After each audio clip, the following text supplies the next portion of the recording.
नमस्कार दोस्तों, स्वागत है आपका अनुपम आईएएस अकेडमी पर। आज की वीडियो में हम जो विजयनगर साम्राज्य है उसकी प्रशासनिक व्यवस्था को देखेंगे। स्पेशली हम चर्चा करेंगे केंद्रीय प्रशासन की। इससे पहले हमने देखा कि जो विजयनगर साम्राज्य है उसकी स्थापना हरिहर और बुक्का ने की थी और वह वंश कौन सा था? संगम वंश। वह हमने देख लिया। अंतिम वंश हमने देखा अराविडु वंश, वह वंश भी समाप्त हो गया। तो आज हम ओवरऑल जो प्रशासनिक व्यवस्था है विजयनगर साम्राज्य की उसको देखेंगे। इसलिए हम चर्चा करेंगे केंद्रीय प्रशासन की, क्योंकि जब भी विजयनगर साम्राज्य को पढ़ा जाता है तो एक बहुत बड़े साम्राज्य के रूप में पढ़ा जाता है। तो इसकी जो व्यवस्थाएं थी और बाद में इन्हीं व्यवस्थाओं में किस तरह की कमियां आई जिसके बाद यह साम्राज्य समाप्त हुआ, यदि उसको ठीक से समझना है तो इनके प्रशासनिक स्ट्रक्चर को हमें ठीक से समझना होगा। तो आज की वीडियो में हम यही समझने का प्रयास करेंगे कि जो विजयनगर साम्राज्य का केंद्रीय प्रशासन है वह किस प्रकार से चलता था। तो मैं अनुपम तिवारी स्वागत करता हूं आपका अपने इस यूट्यूब चैनल पर। आइए देखें विजयनगर साम्राज्य की प्रशासनिक व्यवस्था को। सबसे पहले हम देखते हैं कि जो विजयनगर का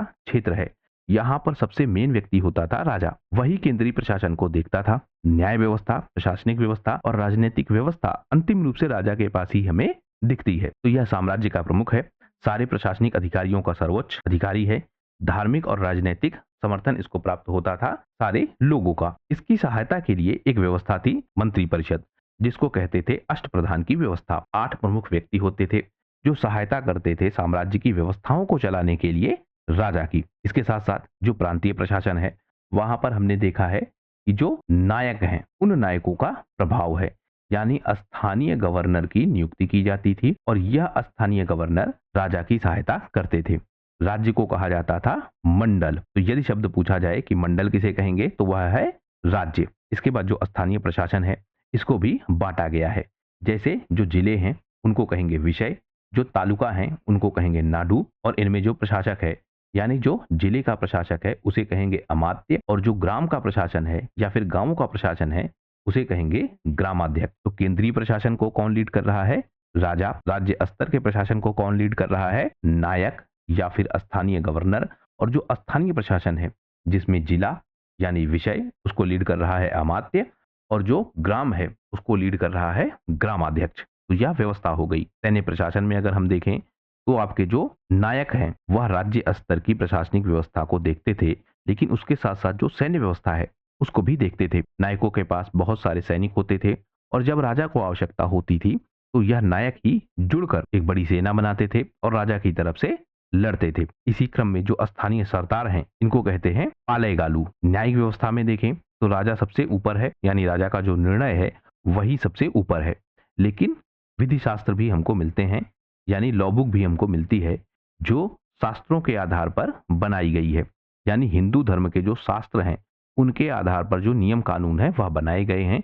उसी के तहत जो दंड विधान है या फिर जो सजा देने की व्यवस्था है, न्याय की जो पूरी व्यवस्था है वह बनी हुई है। राजस्व एवं कर प्रणाली में अगर हम देखें तो जो कर व्यवस्था है वह काफी प्रभावशाली है। बहुत सारे टैक्स वसूले जाते हैं, जैसे व्यापार कर, सीमा शुल्क, खादान कर, यह सब कुछ लिया जाता है।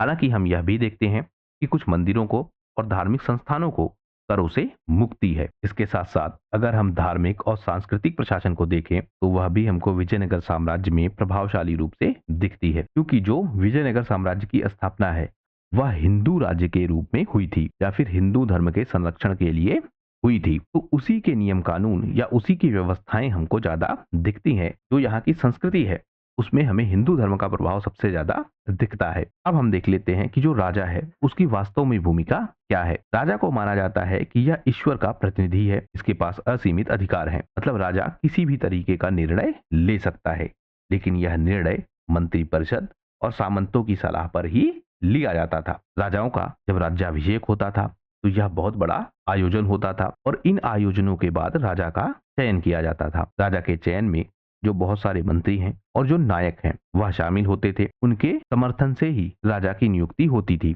नियुक्ति होने के बाद जो राजा है वह शपथ लेता था और वैदिक जो व्यवस्थाएं हैं उनको साक्षी मानता था और यह कहता था कि वह राजा प्रजा के लिए काम करेगा और उसकी निष्ठा लगातार बनी रहेगी। यह भी हमको दिखता है। इसी क्रम में हम यह भी देखते हैं कि राजा अपने जीवन में ही जो अपने उत्तराधिकारी हैं उनकी नियुक्ति भी करता है और इसमें हम यह भी देखते हैं कि कई बार जो राजा का भाई है वह भी उत्तराधिकारी के रूप में दिखता है। जैसे जो कृष्णदेव राय हैं इनके भाई थे अच्युतदेव राय। यह राजा बनते हैं कृष्णदेव राय के बाद, क्योंकि जो कृष्णदेव राय के पुत्र हैं उनकी आयु काफी कम थी, तो अच्युतदेव राय को राजा बनाया जाता है। जो यह आपके अच्युतदेव राय हैं, इनसे संबंधित एक तथ्य पूछा जाता है। जो तिरुपति मंदिर है, इसमें एक बहुत बड़ा आयोजन हुआ था। तिरुपति मंदिर है कहाँ? हम्पी में, जो राजधानी थी विजयनगर साम्राज्य की। तो यहाँ पर एक बहुत बड़ा आयोजन हुआ था। उस आयोजन के बाद अच्युतदेव राय का राज्याभिषेक हुआ था, तो यह तथ्य भी पूछा जाता है। इसके बाद कृष्णदेव राय का एक ग्रंथ है आमुक्त माल्यद, यानी जो आपका राजा होता था वह अपनी नीतियों को अपने ग्रंथों के माध्यम से भी बताता था। जैसे जो आमुक्त माल्यद है, इसमें कृष्णदेव राय बताते हैं कि वह अपनी प्रजा की सुरक्षा के लिए, उनके कल्याण के लिए सदा आगे रहेगा। यह राजा का कर्तव्य है। तो राजा के कर्तव्यों की भी चर्चा है। तो यह हमको दिख रहा है कि राजा की स्थिति इस प्रकार से है। इसके बाद हम देखें, जो विजयनगर साम्राज्य का क्षेत्र है उसमें जो साप्तांग सिद्धांत है। अब आपके साप्तांग सिद्धांत कहाँ है? जो कौटिल्य या फिर चाणक्य का अर्थशास्त्र है, उसमें यह बताते हैं कि 7 अंग होते हैं किसी भी साम्राज्यिक व्यवस्था को ठीक से चलाने के लिए। तो जो साप्तांग सिद्धांत है, यह सिद्धांत विजयनगर साम्राज्य पर भी लागू होते हैं। उन पर प्रभाव दिखता है हमको चाणक्य का या फिर उनकी नीतियों का। तो साप्तांग सिद्धांत है क्या और विजयनगर साम्राज्य पर उसका किस प्रकार से प्रभाव है, उसे हम देखते हैं। इस साप्तांग सिद्धांत में किसी भी प्रशासनिक व्यवस्था को चलाने के लिए 7 अंगों की चर्चा है या फिर 7 तत्वों की चर्चा है। पहला तत्व या पहला अंग क्या है? राजा या फिर स्वामी। तो राजा का जो कर्तव्य है वह बताया गया है। उसके साथ साथ यह भी बताया गया है कि जो राज्य का सर्वोच्च शासक है वह राजा ही होता है। प्रजा के कल्याण के लिए और राज्य की सुरक्षा के लिए यह उत्तरदायी है। इसी तरह का प्रभाव हमको विजयनगर साम्राज्य में भी दिखता है। अमुक्त माल्यद में कृष्णदेव राय इसी तरह की चर्चा करते हैं। तो जिस तरह साप्तांग सिद्धांत में स्वामी की या फिर राजा के कर्तव्य बताए गए हैं, उसी तरह का सिद्धांत हमको विजयनगर साम्राज्य में भी मिलता है। दूसरा है आपका अमात्य या फिर मंत्री। यह कहा जाता है कि जो अमात्य हो वह काफी अनुभवी हो और प्रशासन जो चले उसमें अमात्य की प्रमुख भूमिका हो, यानी जो वह सलाह दे उस पर राजा को काम करना चाहिए। और यही व्यवस्था हमको विजयनगर साम्राज्य में भी दिखती है। फिर चर्चा है जनपद की, यानी राज्य की। विजयनगर साम्राज्य में भी हमको नायक व्यवस्था दिखती है और साप्तांग सिद्धांत भी कहता है कि जो शक्तियों का बंटवारा है वह हमको दिखना चाहिए। जो पूरा केंद्र है शक्ति का, वह केवल राजा ना होकर अलग अलग क्षेत्रों पर अलग अलग लोगों का प्रभाव हो और वह शक्तियां आपस में मिलकर राजा के साथ कोऑर्डिनेट करें। तो इसी तरह की व्यवस्था विजयनगर साम्राज्य में भी है। जो दुर्ग की चर्चा है, अब यह आपका चौथा तत्व हो गया। तो दुर्ग की व्यवस्था भी बताई गई है, यानी सुरक्षा चौकियां बनाई जानी चाहिए। यानी किसी भी प्रशासनिक व्यवस्था को मजबूत दुर्ग बनाने चाहिए जो उनकी सुरक्षा व्यवस्था को देख सके या उनको सुरक्षित रख सके। इसी क्रम में जो विजयनगर का क्षेत्र है, इसने हम्पी को अपनी राजधानी बनाया था और हम्पी को एक मजबूत किले के रूप में स्थापित किया था। फिर बात होती है कोष की, पांचवा तत्व। इसमें व्यवस्था यह है कि जो राज्य है उसके पास पर्याप्त मात्रा में धन होना चाहिए। तो राजस्व व्यवस्था पर भी जोर दिया जा रहा है। इसी क्रम में जो विजयनगर साम्राज्य है, इसकी राजधानी है हम्पी और हम्पी एक प्रमुख व्यापारिक केंद्र है जहां से राज्य को बहुत सारा धन मिल रहा है। तो इस व्यवस्था पर भी चर्चा है। फिर व्यवस्था है दंड की, यानी जो राजा है उसके पास एक मजबूत सेना होनी चाहिए। उसके जो कानून है वह काफी कठोर होने चाहिए और सबसे ज्यादा उन कानूनों को कठोरता के साथ लागू किया जाना चाहिए। तो विजयनगर साम्राज्य के क्षेत्र में जब हम इसकी बात करते हैं तो वहां पर भी हम देखते हैं कि जो हिंदू धर्म है उससे संबंधित बहुत सारे प्रावधान हैं। इनकी व्यवस्थाओं में हिंदू शास्त्रों का काफी प्रभाव है, लेकिन जो धार्मिक सहिष्णुता की नीति है वह भी हमको दिखती है। बहुत सारे जो मुस्लिम है उनको भी नायकों के रूप में नियुक्त किया जाता है। प्रशासन में उनको हिस्सेदारी दी जाती है। इसके साथ साथ जो आम जनता है उनको भी अपनी धार्मिक स्वतंत्रता दी जाती है। तो दंड व्यवस्था भी दिखती है और दंड व्यवस्था कई सारे आधारों पर तैयार है। उसके बाद मित्र की बात की जा रही है, यानी कि सहयोगी। विजयनगर साम्राज्य बहुत सारे सहयोगी ढूंढता है, लेकिन इसके आसपास के जो राजा हैं वह इसके सहयोगी नहीं है। इस क्रम में यह जो विदेशी शक्तियां हैं इनसे संपर्क स्थापित करता है और उन्हें अपने सहयोगी के रूप में बनाना चाहता है। लेकिन बाद में हम देखेंगे कि यही विदेशी शक्तियां भारत पर ही अपना प्रभाव बनाना चाहेंगी।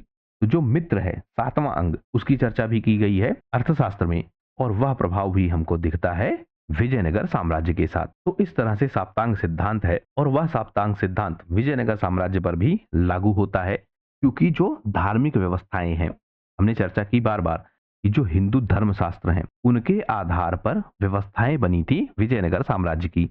तो जो अर्थशास्त्र है इसके आधार पर भी व्यवस्था बनी थी विजयनगर साम्राज्य की, और उसका प्रभाव हमको स्पष्ट रूप से दिखता है इसके क्षेत्रों पर। इसके बाद जो विजयनगर साम्राज्य है वहां पर जो उत्तराधिकारी की व्यवस्था है और एक व्यवस्था और है संयुक्त शासन की, इसे भी हम समझ लेते हैं। हम देखते हैं कि राजा अपने जीवन काल में ही अपने उत्तराधिकारियों की घोषणा करता था, और यह व्यवस्था हमको लगातार दिखती है। कई बार हम यह भी देखते हैं कि जिसको उत्तराधिकारी बनाया जाता है उसको चुनौतियों का सामना करना पड़ता है, यानी उत्तराधिकारी को जो दरबारी लोग हैं या फिर जनता है वह स्वीकार नहीं करती है। यह भी हमने कई बार देखा है। जो युवराज है यानी भविष्य का राजा, उसको कहा जाता था पट्टाभिषकम। तो यह शब्द आप ध्यान रखिएगा, पट्टाभिषकम कहा जा रहा है युवराज को। इसके साथ साथ संयुक्त शासन व्यवस्था हमने बार बार देखी है, जैसे रामाराय और बाद में सदाशिव। और यह व्यवस्था हम देखते थे कि जब कई बार जो उत्तराधिकारी है वह अल्पायु होता था या फिर प्रशासनिक रूप से कमजोर होता था।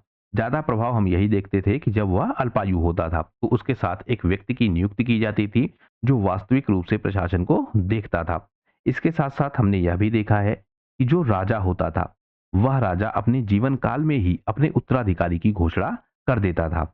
तो कई बार एक ही समय काल में दो राजा हमको दिखते हैं, मतलब जो पूर्व राजा है वह तो बना रहेगा, लेकिन जो भविष्य का राजा है, जो उत्तराधिकारी है, उसकी घोषणा भी हो चुकी है, वह भी प्रशासन में हिस्सेदारी देने लगेगा। तो इस तरह हमको संयुक्त शासन व्यवस्था भी दिखती है। न्याय व्यवस्था की बात करें तो धर्मनिरपेक्षता हमको स्पष्ट रूप से दिखती है, क्योंकि हिंदू धर्म का प्रभाव तो है। हिंदू शास्त्रों के आधार पर नियम कानून बनाए तो गए हैं, लेकिन जो अन्य धर्मों के लोग हैं, जैसे जो आपके जैन धर्म के लोग हैं या फिर आपके मुस्लिम धर्म के लोग हैं, इनका प्रभाव भी हमको दिखता है। इनके लिए भी नियम कानून बनाए गए हैं, यानी इनकी धार्मिक स्वतंत्रता भी बनी रहे, इस बात का ख्याल रखा गया है। इसी में हम देखते हैं कि जो बाद में आपके ईसाई धर्म के लोग हैं यह भी प्रवेश करते हैं विजयनगर साम्राज्य में, और इनको भी अपने धर्म को प्रसारित करने की स्वतंत्रता दी जाती है। न्याय प्रणाली में हम देखते हैं कि जो राजा है वही सबसे ऊपर है और उसका निर्णय ही अंतिम है। बहुत सारे न्यायालय बनाए जाते हैं, जैसे केंद्रीय स्तर पर न्यायालय जो राजधानी क्षेत्र में स्थित होता था, स्पेशली हम देखते हैं हम्पी के क्षेत्र में। इसके बाद जो प्रांतीय न्यायालय हैं जिनको नायक देखते थे मुख्यतः, वह भी हमको दिखते हैं। और जो ग्राम स्तर है वहां पर भी हमको दिखता है कि ग्राम पंचायतें बनी हुई है, यानी ग्राम पंचायतें हैं, उनसे ऊपर प्रांतीय न्यायालय, उनसे ऊपर केंद्रीय न्यायालय और सबसे ऊपर राजा। तो स्तरीकरण भी हमको दिखता है। कोई व्यक्ति यदि ग्राम न्यायालय के या फिर ग्राम पंचायत के फैसले से संतुष्ट नहीं है तो वह प्रांतीय न्यायालय में जाए, वहां से वह केंद्रीय न्यायालय में, और अंततः वह राजा के पास भी जा सकता है। तो स्तरीकरण है कहाँ? न्याय व्यवस्था में। न्याय प्रणाली में जो धर्मशास्त्र है जैसे मनुस्मृति, याज्ञवल्क्य स्मृति, इनका काफी प्रभाव है। इसी तरह से जो अर्थशास्त्र है उसका प्रभाव भी हमको दिखता है। प्रजा की व्यवस्था, जाति व्यवस्था, यह सब कुछ हमको दिखती है न्याय प्रणाली में। और यहाँ पर हमको एक चीज ध्यान रखनी होगी कि जो यह जाति व्यवस्था है, मतलब जो उच्च जाति के लोग हैं उनको कम सजा, जो निम्न जाति के लोग हैं उनको ज्यादा सजा, यह व्यवस्था भी हमको दिखती है। तो जब आपसे पूछा जाए कि जो जाति व्यवस्था है उसका क्या प्रभाव है, तो वह हमको दिखेगा विजयनगर साम्राज्य में कि जो उच्च जाति के लोग हैं उनको सजा कम दी जा रही है, यानी जो 4 वर्ण की व्यवस्था है वह 4 वर्ण की व्यवस्था विजयनगर साम्राज्य में भी प्रभावशाली रूप से दिखती है। इसके बाद जैसे अभी हमने पीछे चर्चा की कि जो अपील है और पुनर्विचार का प्रावधान है वह भी हमको दिखता है। नीचे के न्यायालय से अगर आप संतुष्ट नहीं हैं तो ऊपर आप अपील कर सकते हैं। धर्मनिरपेक्षता भी हमको स्पष्ट रूप से दिखती है। हिंदू धर्म का हालांकि संरक्षण किया जाता है, इनसे संबंधित बहुत सारे निर्माण किए जाते हैं। अब हम देखते हैं कि जो केंद्रीय प्रशासन है वह किस प्रकार से चलता है, क्योंकि उसमें कई सारी परिषदें हमको मिलती हैं। जैसे एक आपकी हो गई राज परिषद। राज परिषद क्या है? यह दरबारी व्यवस्था है। अब देखिए हम टुकड़ों में तोड़कर देख रहे हैं कि व्यवस्था किस तरह से चल रही है। एक आपकी राज परिषद यानी जो राजा का दरबार है उसमें बहुत सारे लोग होते थे, जैसे उच्च अधिकारी, धर्मगुरु और सैन्य अधिकारी। यह सब उस दरबार में शामिल होते थे और जितने भी मामले होते थे, चाहे वह सैन्य व्यवस्थाओं से संबंधित, चाहे वह विदेशी व्यापार से संबंधित, चाहे वह प्रशासन से संबंधित, चाहे किसी अन्य तरह का मुद्दा हो, राज्यसभा में इनकी चर्चा होती थी और इसको कहते थे राज परिषद, जहां में राजसी व्यवस्था से संबंधित लोग शामिल होते थे। दूसरी व्यवस्था है सामान्य परिषद। इसमें क्या होता था? जो नायक हैं, सामंत हैं, मंत्री हैं और उसके साथ साथ जो विद्वान हैं, वह भी शामिल होते थे। जो राज्य की नीतियां हैं उस पर चर्चा होती थी कि राजा का जो राज्याभिषेक है वह किस प्रकार से होना चाहिए, युद्ध किस प्रकार से होने चाहिए, संधियों की बात की जाती थी। लेकिन इसमें आप ध्यान रखेंगे कि जो नागरिक हैं वह भी भाग लेते थे और जो व्यापारी हैं वह भी भाग लेते थे। यानी जब राज परिषद की बैठक होती थी तो उसमें केवल राजसी व्यवस्था से जुड़े लोग ही शामिल होते थे। लेकिन जब सामान्य परिषद होती थी तो उसमें सामान्य लोग भी शामिल होते थे, जिसमें प्रमुख व्यापारी और नागरिक भी हमको दिखते हैं। इनकी राय भी ली जाती थी प्रशासनिक व्यवस्था को चलाने के पीछे। इसके साथ साथ मंत्री परिषद की व्यवस्था भी हमको दिखती है। अब यह आपके जो मंत्री परिषद है यह किस लिए है? राजा की सहायता के लिए। यानी राज परिषद में या फिर सामान्य परिषद में जो भी निर्णय लिए जाएंगे वह निर्णय किस प्रकार से लागू हों वह काम कौन देखेगा? मंत्री परिषद। तो यह व्यवस्था भी हमको दिखती है। और इसमें सबसे ज्यादा क्या है? अष्टप्रधान की व्यवस्था, मतलब 8 प्रमुख मंत्री हैं जो पूरी प्रशासनिक व्यवस्था को चलाते हैं। और मंत्री परिषद की जो सभाएं हैं वह कहाँ होती थी? वेंकट विलास मंडप में। तो यह एक क्या है?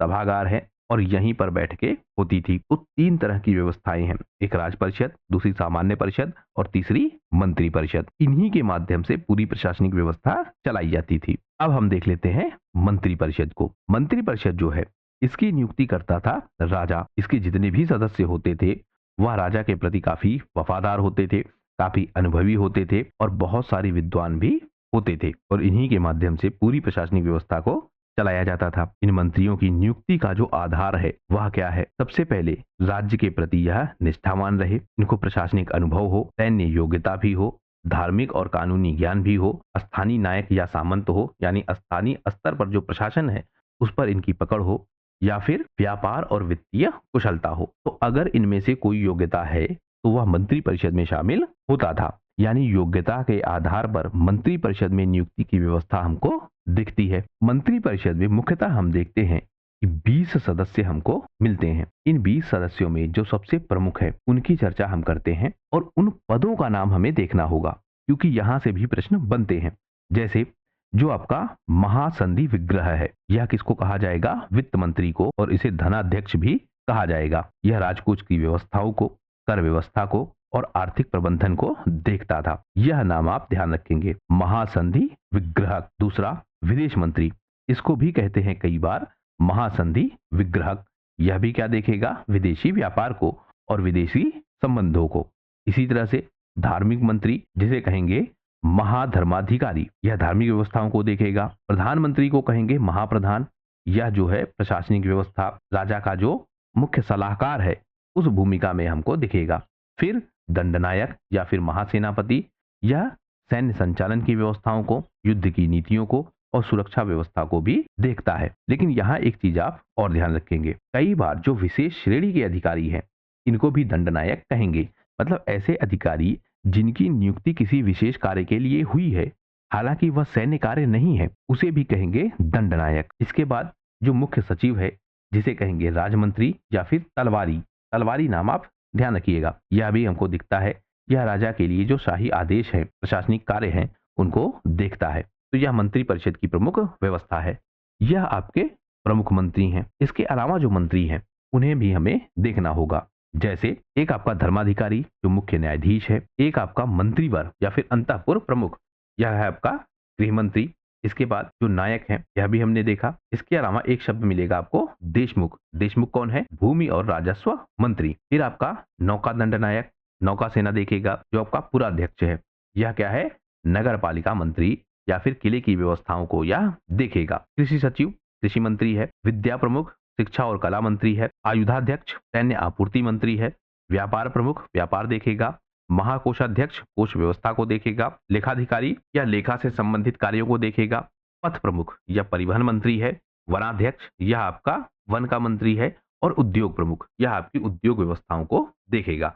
तो इस तरह हम देखते हैं कि कुल 20 मंत्री हमको दिखते हैं मंत्री परिषद में और उनसे संबंधित कार्य भी बताए गए हैं। इसके साथ साथ हमको यह भी दिखता है कि जो विजयनगर साम्राज्य है वहां पर एक सचिवालय की भी व्यवस्था है, यानी जो केंद्रीय प्रशासन है वह किस प्रकार से चले उसके लिए एक व्यवस्था है जिसे कहेंगे सचिवालय। एक तो आपके हो गए मंत्री परिषद जितनी भी सभाएं होंगी, चाहे वह राज परिषद की सभाएं हो चाहे वह सामान्य सभा हो, इनमें जो भी निर्णय लिए जाएंगे उसके आधार पर कार्य करेंगे मंत्री परिषद की सहायता के लिए होगा एक सचिवालय जो मुख्यतः काम को एग्जीक्यूट करेगा। तो राजा आदेश देता था मंत्रियों को, मंत्री आदेश देते थे, या मंत्रियों की सहायता के लिए बनाया गया था सचिवालय, इसी के तहत काम होता था। इसमें हमको मिलता है रायसम। रायसम कौन है?